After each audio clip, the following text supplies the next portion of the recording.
Bhutto reference case में आज supreme court की राय के बाद पाकिस्तानी मीडिया में पीपल्स पार्टी के लीडरों की तरफ से हत्ता के जो प्राइम मिनिस्टर शहबाज शरीफ, मुस्लिम लीग नून, पीटीआई, तकरीबन हर छोटी बड़ी जमात की तरफ से ये तासुर दिया जा रहा है कि आज जुल्फ़िकार अली भुट्टो रहा हो गए, आज जुल्फ़िकार अली भुट्टो की जीत हो गई।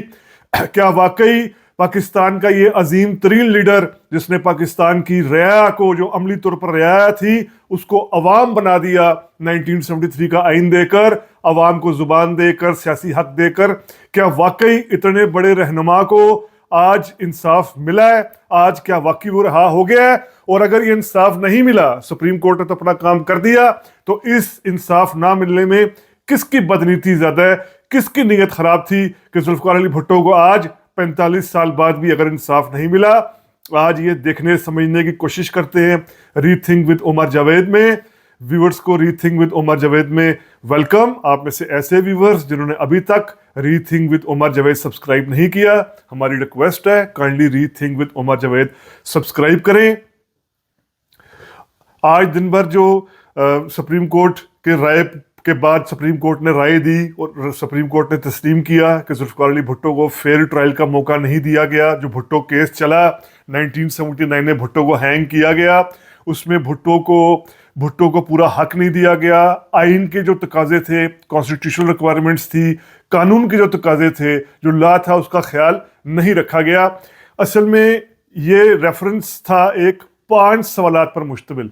अब ये चीज़ अगर हम समझ लेंगे, जो मैंने कहा वीलॉग के आगाज़ में कि भुट्टो को आज भी इंसाफ नहीं मिला, उसके पीछे वजह क्या थी? उसके पीछे असल में वजह थी आसिफ अली जरदारी की बदनीति की। अब आप ये बदनीति देखिए कि जुल्फ़िकार अली आसिफ अली जरदारी सदर की हैसियत से प्रेसिडेंट हैं पाकिस्तान के, और वो एक सुप्रीम कोर्ट से 5 सवालात पर मुश्तमिल एक रेफरेंस दायर करती हैं कि क्या भुट्टो ट्रायल दुरुस्त था। अब यहाँ जरदारी की नीयत गलत क्यों थी? ये वो दौर था कि जब सुप्रीम कोर्ट इफ्तिखार चौधरी की सरबराही में, इफ्तिखार चौधरी तब चीफ जस्टिस थे, उनकी सरबराही में जरदारी और उनके जो टोला है उसकी करप्शन के खिलाफ हाथ धोकर पीछे पड़ी हुई थी। ये वो दौर है कि जब supreme court NRO implementation case, यानी एनआरओ अमल दरामद केस पर, ये 2010 में मैं आपके साथ शेयर भी कर रहा हूं एक न्यूज़, ये आप देखिए कि सुप्रीम कोर्ट एनआरओ अमल दरामद केस के पीछे लगी हुई थी। एनआरओ वो था जो मुशर्रफ ने जाते जाते पाकिस्तान में तमाम करप्ट लोगों को दे दिया था कि इनको माफ़ किया जाता है, लेकिन सुप्रीम कोर्ट ने, इफ्तिखार चौधरी की सुप्रीम कोर्ट ने इस एनआरओ को उड़ा दिया था और उन्होंने कहा था तमाम करप्ट लोगों के खिलाफ केसेस दोबारा शुरू किए जाएंगे। तो जरदारी भी जारी बात है इस लपेट में आए।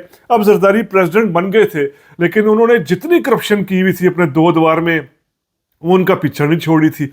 अब 2010 से जब सुप्रीम कोर्ट पीछे लगी है जरदारी के एनआरओ अमल दरामद केस और सारा ये करप्शन केसेस ओपन करने के लिए, इसी इस्ना में जरदारी तवज्जो डाइवर्ट करने के लिए और हमदर्दी और विक्टिम कार्ड खेलने के लिए 2011 में सुप्रीम कोर्ट में एक रेफरेंस दायर करते हैं। ये रेफरेंस अप्रैल 2011 में फिर इफ्तिखार चौधरी सुनते भी हैं। इफ्तिखार चौधरी इस रेफरेंस को कबूल करते हैं। इसकी 6 समातें होती हैं। लेकिन आप ये समझिए जरदारी की यहाँ से उस वक्त की गवर्नमेंट की बदनीति देखिए कि ये सवालात क्या थे। अब जिन सवालात का आज सुप्रीम कोर्ट ने जवाब दिया है, सुप्रीम कोर्ट ने जो करना था उसने तो कर दिया, अपनी राय दे दी, लेकिन आप ये सवालात देखें, क्या ये सवालात ऐसे थे कि जिनके बायस किसी को इंसाफ मिलता, या सवालात का मकसद ही था सिर्फ लेपा तोपी करना या टाइम गुजरना? अब जिस तरह ये सवाल किया गया, 5 सवाल थे। सवाल किया गया क्या ट्रायल, जो भुट्टो के खिलाफ ट्रायल हुआ था 79 में सजाए मौत जब हुई थी, क्या ये ट्रायल आइन के बुनियादी इंसानी हकूक के मुताबिक था? अब ये सुप्रीम कोर्ट ने राय दे दी या नहीं था, मुताबिक नहीं था, ठीक है जी। क्या अब दूसरा सवाल देखिए, क्या ये मुकदमा जो भुट्टो कत्ल केस है, क्या ये अदालती नज़ीर बन सकता है? यानी आने वाली अदालतें इस केस की प्रेसिडेंट एग्जाम्पल दे सकती हैं? अब ये अमली बात है कि इस केस को अदालती नज़ीर के तौर पर इस्तेमाल भी नहीं किया जाता। तो सुप्रीम कोर्ट ने अपनी राय दी कि इस हवाले से हमें ज़्यादा आगाह नहीं किया गया इस सवाल के बारे में। फिर तीसरा सवाल देखिए कि क्या फैसला जानिबदाराना नहीं था? अब ये सुप्रीम कोर्ट ने फिर अपनी आज राय दी कि जी आइन के मुताबिक मौका नहीं मिला, ट्रायल का मौका नहीं मिला, तो इसका मतलब हो गया कि फैसला जानिबदाराना ही था। फिर सवाल रखा गया इस क्या फैसला जो भुट्टो को सजाए मौत का था इस्लामी असूलों के मुताबिक था। अब यहाँ भी अदालत ने आज राय दी कि इस बारे में हमारी भरपूर मावनत नहीं की गई इस सवाल को हल करने के लिए। पांचवा और आखिरी सवाल, क्या शवाहिद सजा के लिए काफ़ी थे, यानी क्या इतने एविडेंस थे कि भुट्टो को सीधी सजाए मौत दे दी जाती। तो यहाँ पर भी अदालत ने राय दी कि लॉ को फॉलो नहीं किया गया, इस ट्रायल के दौरान आईनी तरीकों को फॉलो नहीं किया गया। असल में चूंकि ये कोर्ट ट्रायल कोर्ट में चले ही नहीं था, ये केस चले ही नहीं था ट्रायल कोर्ट में, सीधा हाई कोर्ट में आ गया जहां भुट्टो के खिलाफ 22 जजेस मौलवी मुश्ताक जैसे बैठे हुए थे, और फिर वहां से लाहौर हाई कोर्ट से सजाए मौत पाने के बाद सीधा सुप्रीम कोर्ट चला गया जहां जनरल ज़िया के दबाव के तहत जजेस ने उनको सजाए मौत दे दी।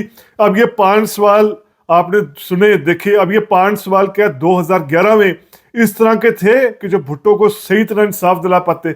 सवालात तो वाज़ेह तौर पर ये होने चाहिए थे कि उस दौर के जजेस जिनमें से अब ज़री बात कोई दुनिया में नहीं है, या उस दौर के जो मिलिट्री जनता थी जो जनरल ज़ियाउल हक थे और उनके सारे साथी जनरल फैज़ वगैरह, जिस तरह उन्होंने भुट्टो को सजाए मौत दी, उनके खिलाफ कोई अलामती कार्रवाई की जाए, उनको कोई सिंबॉलिक वे मगर फैसले पर कुछ उनके बारे में सख्त अल्फाज किए जाएं, उनको डिसोन किया जाए, हिस्ट्री में उनके लिए कुछ ऐसा कुछ कलंक लगाया जाए। जैसे मैं आपको मिसाल देता हूँ, यहिया खान को अदालत ने यूजरपर करार दिया था, गासिब करार दे दिया था। अब यहिया खान का इक़्तिदार खत्म हो गया था, लेकिन आसमा जिलानी केस में जो यहिया खान के इक़्तिदार के बाद यहिया खान के इक़्तिदार खत्म होने के बाद केस चला, उसमें एटलीस्ट अदालत ने यहिया खान को गासिब यूजरपर करार दिया।